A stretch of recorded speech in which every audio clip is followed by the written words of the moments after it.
ጋብቻቸውን በቅዱስ ቁርባን፣ ሰርጋቸውን በዘፈን። በስመ አብ ወወልድ ወመንፈስ ቅዱስ አሐዱ አምላክ። ውድ የልዑል እግዚአብሔር ልጆች በልዑል እግዚአብሔር ስም እንደምን ዋላችሁ? ቸርነቱ የበዛ ልዑል እግዚአብሔር ስሙ እየተመሰገነ ይሁን። ጋብቻቸውን በቁርባን፣ ሰርጋቸውን በዘፈን። በዚህ ርዕስ እንነጋገራለን እንደ እግዚአብሔር ፈቃድ። እንግዲህ ጋብቻ ምንድን ነው የሚለውን ነገር እንመልከት። መጀመሪያ ጋብቻ የሴትና የወንድ የሴትና የወንድ የአንድነት ጥምረት የሚለውን ሊያሳየን ይችላል ማለት ነው። ወንድና ሴት አንድ መሆን መጽሐፍ ቅዱስ በማቴዎስ ወንጌል ምዕራፍ 19 ከቁጥር 4 ጀምረን ስንመለከት ወንድ አባት እናቱን ጥሎ ወደ ሚስቱ፣ ሚስት አባት እናቷን ጥላ ወደ ባሏ ይሄዳሉ፣ እግዚአብሔር ሁለቱን አንድ አድርጓቸዋል ወይም ያደርጋቸዋል ተብሎ ተጽፏል ማለት ነው። ስለዚህ ጋብቻ የሴትና የወንድ አንድነት ማለት ነው። ወይም ደግሞ ሴትና ወንድ እንዳንድ ልብ መካሪ፣ እንዳንድ ቃል ተናጋሪ ሆነው በፍቅር በሰላም በመከባበር የሚኖሩት ሕይወት ጋብቻ በመባል ይታወቃል ማለት ነው። ሰርግ የሚለውን ነገር ስንመለከት ደግሞ በጋብቻው ጊዜ የሚደረጉ ነገሮች ማለት ነው። ለምሳሌ ድግስ ሊሆን ይችላል፣ መብል መጠጥ ሊሆን ይችላል፣ ሌሎቹ ነገሮች ማለት ነው። ስብከቱ ሊሆን ይችላል፣ መዝሙሩ ሊሆን ይችላል። ሲያፈነግጥ ደግሞ ያው እንግዲህ ስም አይጠሩ ሊሆን ይችላል ማለት ነው። እና በዚህ ላይ ብዙ ሰዎች ስለ ጋብቻ በሚናገሩበት ሰዓት ጋብቻ 3 አይነት ነው ብለው ሳይፈሩ ሳይደነግጡ የሚናገሩ ሰዎች አሉ። ይህንንም ደግሞ ምንድን ነው የሚሉት? ባህላዊ ጋብቻ ይሉላቸዋል። ከዛ ደግሞ የወሳኝ ኩነት ጋብቻ ይሉላቸዋል። ከዛ ይሄኛውን የኛን ደግሞ የቅዱስ ቁርባን ጋብቻ ወይም የቁርባን ወይም የስርዓተ ተክሊል ጋብቻ ብለው እንዲህ ለመከፋፈል የሚሞክሩ አሉ። እኔ እንደዛ ብዬ መናገር አልፈልግም። ለምን ከተባለ ከቅዱስ ቁርባን ውጭ የሆነ ጋብቻ ሁሉ ጋብቻ አይደለም። ለምን ካላችሁኝ እግዚአብሔር ያልተገኘበት፣ እግዚአብሔር ያልተጠራበት፣ እመቤታችን ያልተገኘችበት፣ እመቤታችን ያልተጠራችበት፣ ሰዎች በስጋ ወደሙ አንድ ያልሆኑበት፣ በመንፈስ ቅዱስ ያልታተሙበት፣ ቅድስና ያልተገኘበት ጋብቻ ዝሙት እንጂ ጋብቻ አይደለም። ጋብቻ ነው ብለው ከወሰዱ መቀበል ይችላሉ።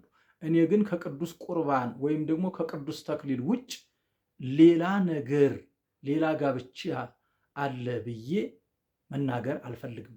ቤተ ክርስቲያኔ ስላላስተማረች ማለት ነው።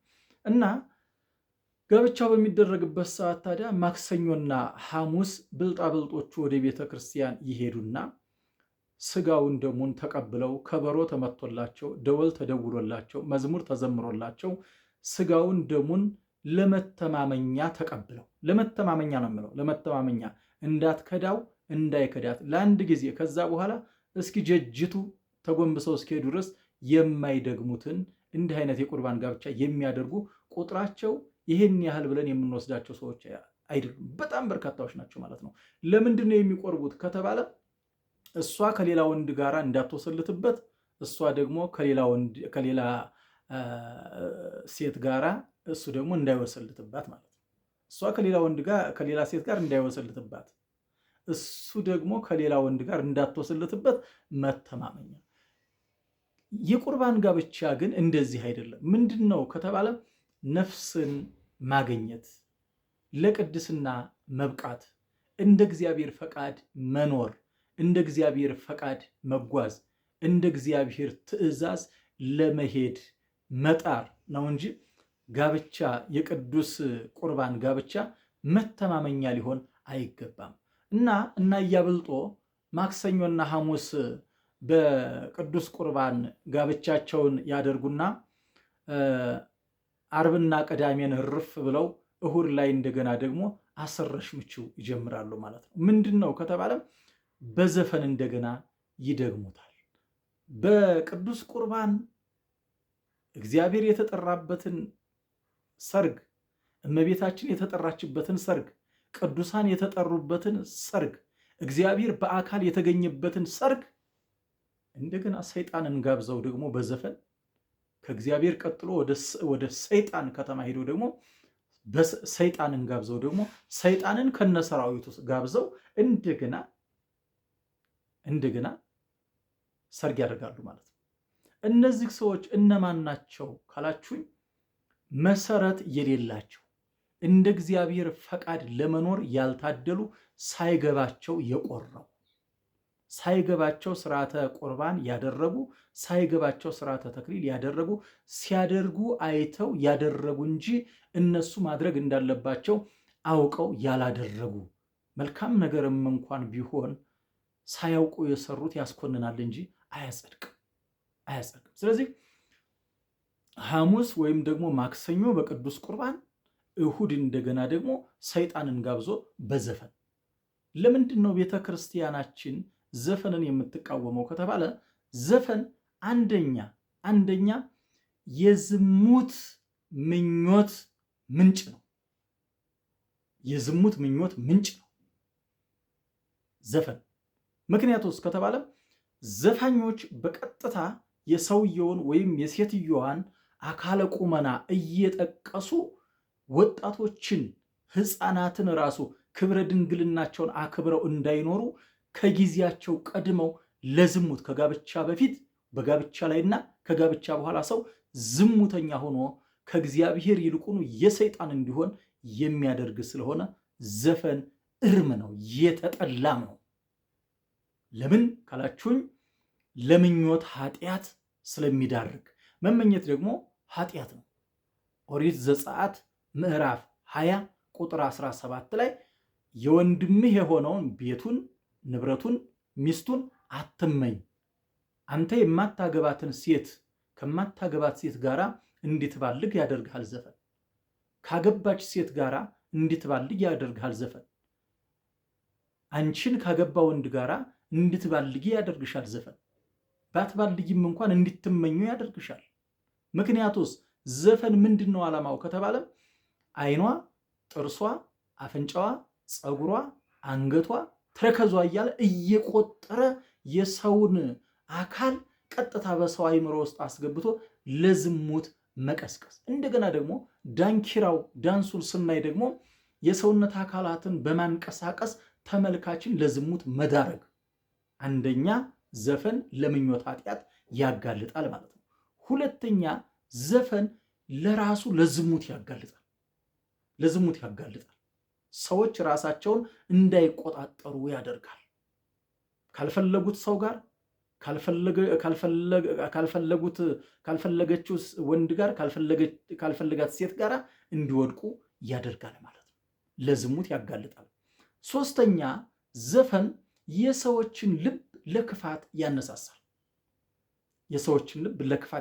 ይህ ማለት ምን ማለት ነው ከተባለ፣ ለምሳሌ ያህል ስለ መገዳደል፣ ስለ በቀለኝነት፣ ደምን ስለመመለስ የሚዘፈን ከሆነ ያ ሰው ልቡ ይሸፍትና ምን ያደርጋል ማለት ነው?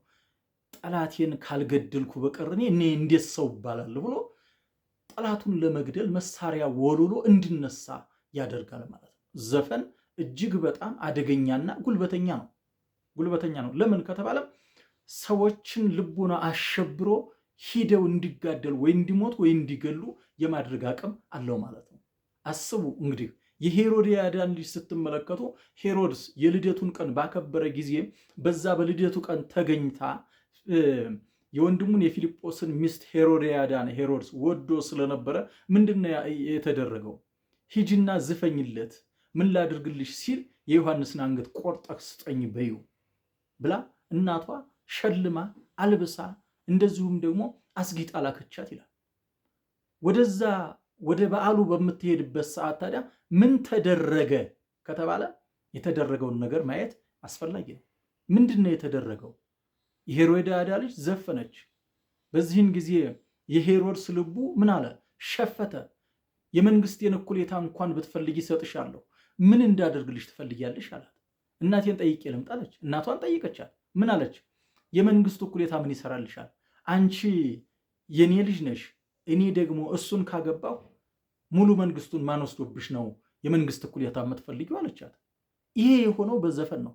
ከዚህ በኋላ ምን ላድርግ አለቻት። የዮሐንስን ራስ ቁረጥና በወጭት ስጠኝ በይው አለቻት። ንጉሱ ምሎ ስለነበረ የዮሐንስን ራስ ቆርጦ በወጭት ሰጣት ነው የሚለው። እየተጸጸተም ቢሆን በመሳፍንቱ ፊት ስለማለ።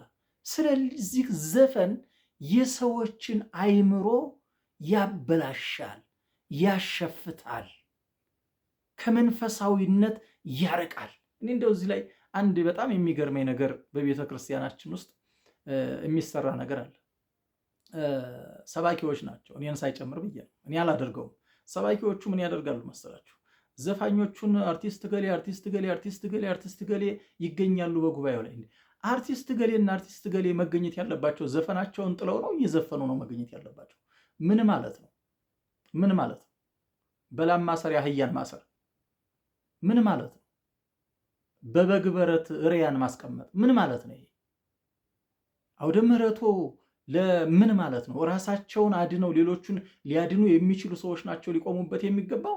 ወይስ እንደ ዝንብ አንድ ጊዜ ዓለም ላይ አንድ ጊዜ መንፈሳዊ ላይ እያሉ ሰዎችን ወደ ሞት የሚወስዱ ሰዎች ናቸው እዛም እንጣጥ ማለት ያለባቸው እንደ ፌንጣ? እና እንዲህ አይነት የሚያሳፍር ነገር እንሰማለን አንዳንድ ጊዜ ማለት ነው። ጥሩ ነው፣ አርቲስቶቹ መምጣት አለባቸው፣ ከዘፈን ወደ መዝሙር መግባት አለባቸው።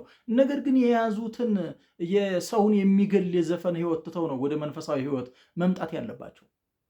ያንን እንደያዙ ይዘው ወደዚህ ይመጣለሁ ካሉ ግን ይሄ ምንድን ነው የሚሆነው? የእርጎ ዝንብ፣ እዛም ጥልቅ እዛም ጥልቅ። አንዱን ነው መስራት ያለባቸው፣ አንዱን ነው መዝፈን ያለባቸው። ዘፈን ለኦርቶዶክስ ተዋህዶ ምዕመናን የተፈቀደ እስኪመስል ድረስ ዘፈን፣ መጠጥ ለኦርቶዶክስ ምዕመናን የተፈቀደ እስኪመስል ድረስ፣ ጫት ለእስላም አማኞች የተፈቀደ እስኪመስል ድረስ እኔ አሁን እዛ ውስጥ መግባት አልፈልግም። ያኔ የሌላ ሰው። እኛ ቤት ዘፈን ይፈቀዳል? አይፈቀድም። አብዝቶ መጠጣት መስከር ይፈቀዳል? አይፈቀድም። አትጠጡ አልወጣኝም። እኔ ራሱን ሊቆጣጠር የሚችል ሰው ነው መጠጣት ያለበት። እና በዚህ ሁኔታ ላይ ዘፈን የሰዎችን ልቡና ያጠፋል ማለት ነው። እንደገና ዘፈን ባዕድ አምልኮ ነው። ምን ሆኖ ነው ባዕድ አምልኮ የሚሆነው ከተባለ እኔ ሰውየውን አላውቅም። የህይወት ብሎ የሚዘፍን ዘፋኝ አለ። ታክሲ ላይ ስንሄድ የምንሰማው የኔ የህይወት ኢየሱስ ክርስቶስ እንጂ ሚስቴ ናት እንዴ? የኔ የህይወት መድኃኒቴ ኢየሱስ ክርስቶስ ነው። አዳኜ፣ ህይወቴ፣ ታዳጊ፣ ክብሬ፣ አለኝታዬ ኢየሱስ ክርስቶስ ነው። እኔ ለሚስቴ የህይወቱ ህይወት ልሆን አልችልም። ሚስቴ ለእኔ ደግሞ የህይወት ልትሆን አትችልም። ህይወታችን ልዑል እግዚአብሔር ስለሆነ ለስም አጠራሩ ክብር ምስጋና ይደርሰው እና ስለዚህ ባዕድ አምልኮ ነው። ሰዎች የሌላቸውን እነሱ ያልፈጠሩትን ነገር እንዳመልኩ። አይ ጥርስሽ ብሎ ሴትን ማመስገን፣ ጥርሷን የፈጠረች እሷ ናት። አይ አይንሽ ብሎ መመስከር፣ አይኗን የፈጠረች እሷ ናት። የእግዚአብሔርን ስራ ለዛሽ ደካማ ሴት፣ የእግዚአብሔርን ስራ ለዛ ደካማ ወንድ መስጠት አግባብ ነው? ይሄ ባዕድ አምልኮ ጣዖት አይደለም? ጣዖት እኮ ነው ይሄ። የምንሰራውን ልናውቅ ይገባናል። እና ዘፈን ባዕድ አምልኮ ነው። ዘፈን እግዚአብሔርን የሚያስረሳ መንገድ ነው። አራተኛው ዘፈን ምንድን ነው የሚያደርገው ከተባለ የስጋ ስራ ነው። የስጋ ስራ ቅድም በማቴዎስ 14:6 ላይ ሄሮድያዳ እንዴት አድርጋ ልጇን ልካ ሄሮድስን የስጋ ስራ ሰርታ ከእግዚአብሔር እንዳራቀችውና ተልቶ እንዲሞት እንዳደረገችው አይተናል። እዚህ ላይ ደግሞ የስጋ ስራ ነው ሲባል በገላትያ 5:21 ላይ ምንድን ነው የሚል? የስጋ ስራ የተገለጠ ነው ብሎ ምንድን ነው አንዱን የሚጠቅሰውን ምንድን ነው? ስካር፣ ዝሙት፣ ዘፈን የስጋ ስራ ነው። ይህንን የሚያደርጉ ደግሞ ወደ የት አይገቡም ተብሏል? ወደ እግዚአብሔር መንግስት፣ ወደ መንግስተ ሰማያት ሊገቡ አይችሉም ተብሏል። ሲያምራቸው ይቀራል። ዘፋኞች ካልተመለሱ፣ ንስሐ ካልገቡ ወደ እግዚአብሔር መንግስት እየዘፈኑ ወደ እግዚአብሔር መንግስት መግባት አይቻልም። እርም ነው። በቃ ልናውቅ ይገባናል። ይህንን ማወቅ አለብን። እርም ነው። እናንተ በቅዱስ ቁርባን ጀምራችሁ በዘፈን በርኩስ ዘፈን የምትጨርሱ ተጋቢዎች ስርዓት ያዙ። እምቢ የምትሉ ከሆነ ደግሞ 6 ወር ሳይሞላህ ፍርድ ቤት ትቆማታለህ። ጥንቃቄ ማድረግ አለባችሁ። እግዚአብሔርን በጋበዛችሁበት ጋብቻችሁ ላይ ሰይጣንን ከነሰራዊቱ ትጋብዛላችሁ። አታፍሩም? እፈሩ እንጂ ደንግጡ እንጂ። እንዴት ነው? እውቀት ተሟጦ ከህዝቡ ጠፍቷል። በእርግጥ አሁን እኮ ህዝቡ እኮ ጆሮ ነው እንጂ የሰባው እኮ ከወንጌል እኮ በጣም ርቋል እኮ ህዝቡ። ስለዚህ እንደ እግዚአብሔር ፈቃድ ብንኖር ይሻለናል። አለዛ ያለ ጊዜያችሁ ትፋታላችሁ። ወይ ጥሎሽ ሞታል ወይ ጥላክ ትሞታለች። ንስሐ ገብተህ ስጋ ወደሙ ተቀብለህ የእግዚአብሔርን ስጋና ደም ከተቀበልክ በኋላ ከቆረብክ በኋላ እንደገና ዘፈኑ ምን ሊሰራልህ ነው ወንድሜ? ስንት ድሃ ባለበት ሀገር ዘፈን ሲያምርህ፣ እንደገና ጣራ የነካ ድግስ ሲያምርህ፣ ምነው ድሆቹን ብትረዳበት? ምነው መቄዶንያ ሂደህ ብትረዳበት? ምነው የወደቁትን አንሱ ሂደህ ብትረዳበት? ምነው ጌርጌሴኖን ሂደህ ብትረዳበት? ምነው ወንድሜ ጎረቤት ላይ ያለችውን ድሃ ብትረዳበት? ስራ ብታስጀምርበት አይሻልም? በዚህ ዘመን ዳንኪራ ኧረ ያስጠላል። እንደው እሺ ድግሱ የሚደገስ ምን አለ በመዝሙር ቢሆን? በጀመራችሁበት በመዝሙር ቢያልቅ ምን አለ? እንደው አንዳንድ ጊዜ እዚህ ላይ እኮ ሳይ እኮ እንደው መቼም ጉዳችን ብዙ አይደል? ከነሻሻቸውና ከነቆባቸው እኮ የገልቱ ስብስብ እኮ እዛ ላይ ቁጭ ብሎ ደግሞ ዘፈን የሚሰሙ ገልቶዎች አሉ እኮ እዛ። እነዚህን አባት ብላችሁ ትይዛላችሁ፣ አታባርሯቸውም? ራሳቸውን መጠበቅ የማይችሉ እናንተ እንዴት ሊጠብቋችሁ ይችላሉ? በግን በግ ይጠብቃል። ለራሳቸው ዘፈንና መዝሙር እንኳን የማያውቁ ማህሌትና የዘፈን ምሽት እንኳን የማያውቁ እንዴት ለእናንተ ነፍስ አባት ሊሆኑ ይችላሉ? እንዴት እነዚህን ይዛችሁ ትጓዛላችሁ? አናታቸው ላይ ሻሽና ቆብ የደፉ ገልቶዎች እና የምናደርገውን ነገር ለይተን ልናደርግ ይገባናል ማለት ነው። በዚህ ሐዋርያው ቅዱስ ጳውሎስ በሮሜ 13 ላይ ምናል? በቀን እንደምንመላለስ በአገባብ እንመላለስ፣ በዘፈንና በስካር አይሆን፣ በዝሙትና በመዳራት አይሁን፣ በክርክርና በቅናት አይሁን ይላል እና ዘፈን ከዝሙት ከመዳራት ከክርክር ከቅናት ነው ምድቡ። በቀን እንደምንመላለስ ወይም በቀን እንደምንሆን። በቀን የሚመላለስ ሰው በቀን የሚሆን ሰው የሚያደርገውን ያውቃል። በክርስቶስ ያለ ሰው እንዴት ጨለማንና ብርሃንን መለየት ያቅተዋል? ከብርሃን ወደ ጨለማ፣ ከህይወት ወደ ሞት፣ ከመዝሙር ወደ ዘፈን፣ ከቅዱስ ቁርባን ወደ ዳንስ። ደግሞ አንዳንዶች እኮ አለማፈራቸው እኮ ደግሞ አለማፈራቸው እኔ እንደው የሚያሳዝኑ የእናንተ አባቶች እንደው ቄስ ተብለው መጠራታቸው፣ የእናንተ አባቶች እንደው መነኩሴ ተብለው እንደው መጠራታቸው፣ የገልቱ ስብስብ እንደው እነዚህ እንደው ማን ነው ከዚህ ቤተክርስቲያን ሟጦ የሚያስወጣልኝ? እነዚህ አረጓ ሰዎች አባቶቻቸውን እዛው አስቀምጠው ማክሰኞና ሐሙስ እኮ ቆርበው ደግሞ እሁድ እኮ እንደውም እኮ ይዘፍናሉ እኮ ደግሞ እንደው አለማፈራችሁ ትንሽ እንደው አለመደንግጣችሁ እንደው እግዚአብሔር ያለ አለማለታችሁ ትንሽ እንደው አባቶቻችሁስ መቼም ክፉና በጎ ያለዩ ናቸው። እንደው እናንተ የተቀበላችሁት ቁርባን እንኳን እንደው የማይወቅሳችሁ ማፈሪያዎች እንደው እንዴት ሰው ማህሌት ላይ ያን የመላእክትን ዝማሬ ሰምቶ እንዴት አዳራሽ ውስጥ ገብቶ እንዴት ይዘፍናል? ኧረ ስለ እግዚአብሔር ወደ ቀልባችን እንመለስ። ወደ ቀልባችን ከዚህ በላይ እንዴት ልንቀጣ ነው የምታስቡት? እንዴት እንድንቀጣ ነው የምትፈልጉት? ከዚህ በላይ ወንድም ወንድሙን የሚገልበት ሀገር ላይ፣ እህት እህቷን የማታምንበት ሀገር ላይ፣ ሰው ሰውን ማመን ያቃተበት ቦታ ላይ፣ ከአንድ ቦታ ወደ አንድ ቦታ እንኳን እንደፈለግን መንቀሳቀስ ያቃተን በምን ጉዳይ ነው? በእኛ ኃጢአት አይደለም? እንዴት ነው ታዲያ? መቼ ነው እግዚአብሔር እንደሚገባው የምናመልከው? ወደ ቀልባችን እንመለስ። ያ ካልሆነ ግን የባሰ ነገር ይመጣል። ወደ ቀልባችን ብንመለስ ነው የሚሻል። በአንደኛ ጴጥሮስ 4:3 ላይ ደግሞ እንዲህ ይላል፣ የአሕዛብን ፈቃድ ያደረጋችሁበት በመዳራትና በስጋ ምኞት። አስቡ፣ በመዳራትና በስጋ ምኞትም፣ በስካርም በዘፈንም ያለ ልክ በመጠጣት ነውርም ባለበት በጣዖት ማምለክ የተመላለሳችሁበት ያለፈው ዘመን ይበቃችኋልና ይላል። ወይም ይበቃልና ያለፈው ዘመን አሁን ከስካር ከከንቱ ምኞት ከነውረኝነት ያለ ልክ ጠጥቶ እንደ ግንድ ተዘርሮ ከማደር ወጥተው ንስሐ ገብተው ስጋው ደግሞ ተቀብለው በዛው በስጋው ደሟቸው ይቀጥላሉ ሲባል እንደገና ተመልሶ ሪያ ቢያጥቧት መልሳ ጭቀዋ እንደገና ተመልሶ እንደገና ወደ ዘፈን እንደገና ወደ ነበሩበት ዘፈን እንደገና ክደት ከእግዚአብሔር እንደገና ወደ ሰይጣን ከቅዱሳን ህብረት እንደገና ወደ አሕዛብ ህብረት፣ ከመላእክት ህብረት እንደገና ወደ እንስሳት ህብረት እንደገና እንዲሁ እንዴት አሳፋሪ ነው! እንዲሁ እንዴት ያሳፍራል! እንዲሁ እንዴት ያሳፍራል! በመንፈስ ጀምሮ በስጋ መጨረስ እንዴት ያሳፍራል! ሐዋርያው ቅዱስ ጳውሎስ በገላትያ 3:3 ላይ በመንፈስ ጀምራችሁ በስጋ ትጨርሱ ይላል። እንዴት በቅዱስ ቁርባን ተጀምሮ እንዴት በዘፈን ይጨረሳል? ምክንያቶች አሉ። እናቴ እምቢ ብላኝ፣ አባቴ እምቢ ብሎኝ፣ አጎቴ እምቢ ብሎኝ፣ እንዴት ብለሽ ተብዬ እንዳብዬ። እግዚአብሔርን ስንከተል አጎት፣ አክስት፣ እህት፣ ወንድም ምን ይሰራል? እነዚህ ሁሉ እኮ ትርፍ ናቸው እኮ ትርፍ ናቸው እኮ። መጽሐፍ ምንድን ነው የሚለው? ዓይንህ ብታስት አውጣና ጣላት። ዓይንህ ብታስት አውጣና ጣላት ሲል ምን ማለት ነው?